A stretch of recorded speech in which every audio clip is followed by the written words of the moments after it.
Okay, this is a segment on linear approximation.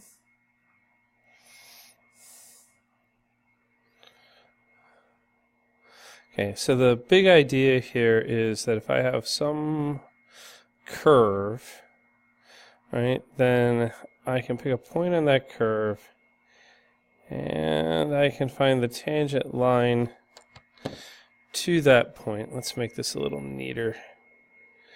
There we go. There we go. Find the tangent line to that point. There it is. And near that point, so in that range, that tangent line is a fairly good approximation.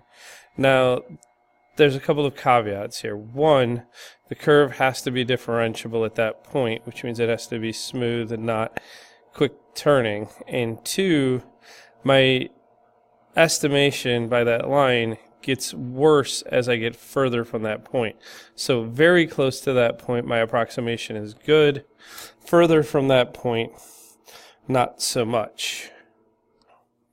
Okay, so there is a method to doing this, okay?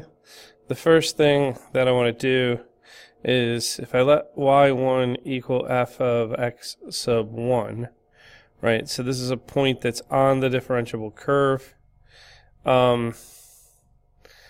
at x equals x sub 1, right? Then m, my slope of my tangent line, is going to be f prime of x sub 1, so it's the derivative at that point.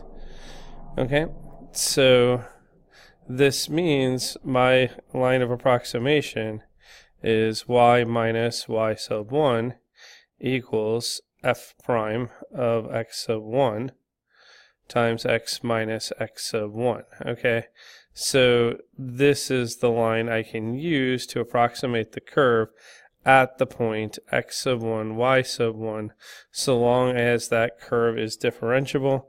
And note that that approximation holds nearby. All right, so let's look at kind of a, an example and see if we can see how this works out. Okay, so it's kind of an interesting example. We're going to find the cube root of 8.01. Okay, and we're going to do this without using a calculator. All right, so what we're going to do is we're going to let my curve be f of x be the cube root curve, right? So x to the 1/3.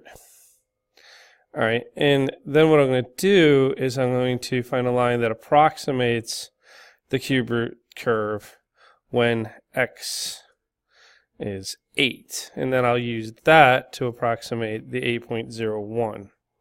So first thing I want to note is f of 8 is 8 to the 1/3, which is 2, right? So y sub 1 then is 2. Okay, so now I need the m. So let's take the derivative of this, which is going to give me 1/3 x to the negative 2/3, right? So if I take that, I want to take that derivative when x is 8. So this is 1/3 8 to the negative 2/3, right?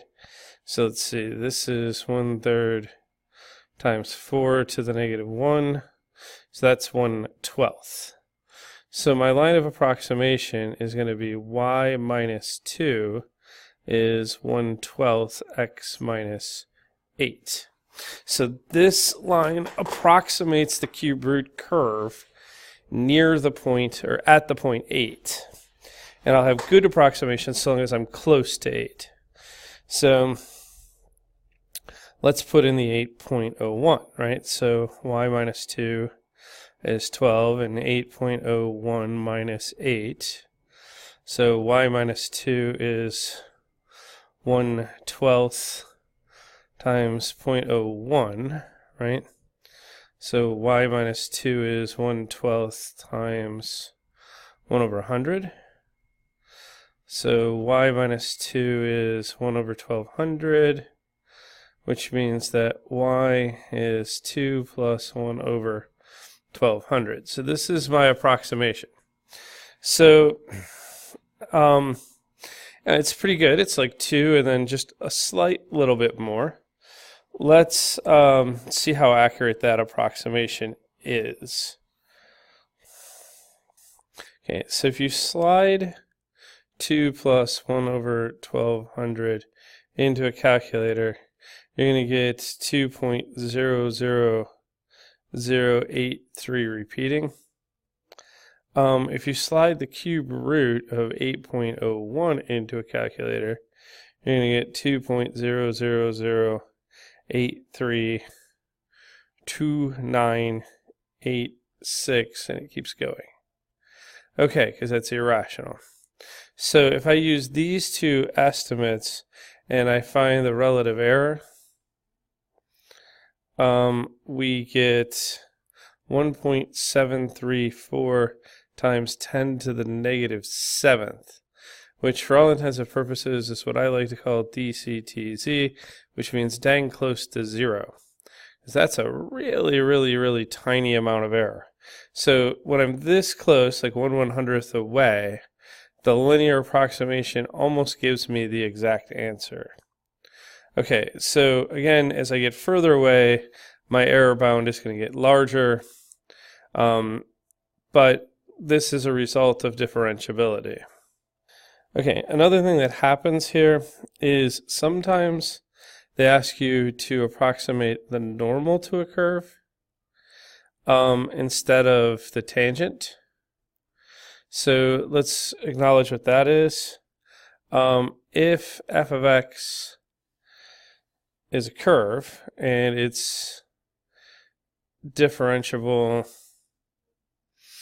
at x1 and y1 is equal to f of x1, then y minus y1 equals -1 over f prime of x1 times x minus x1 is the line of the normal to the curve. Okay, so what is different here? The line tangent to the curve, this would have just been f prime of x, or f prime of x1.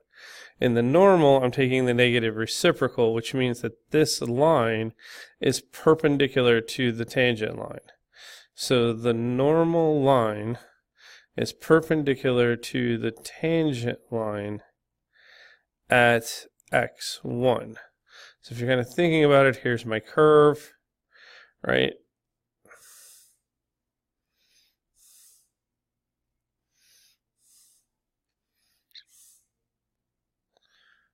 Let's make this neat here. Right. There we go. All right, so tangent line somewhat looks like that.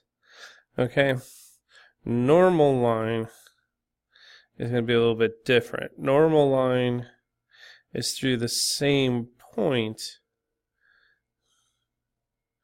right? But the key here is that the normal line is perpendicular to the tangent line, okay? So that means that this is going to be perpendicular here. It has a unique kind of set of properties there. You find this the same way you do the tangent line, except for you take 1 over, or -1 over the derivative rather than just the derivative. All right, so sometimes these problems come up. You want to look for that keyword normal, which just means in this place you're going to take the inverse reciprocal. All right, thank you.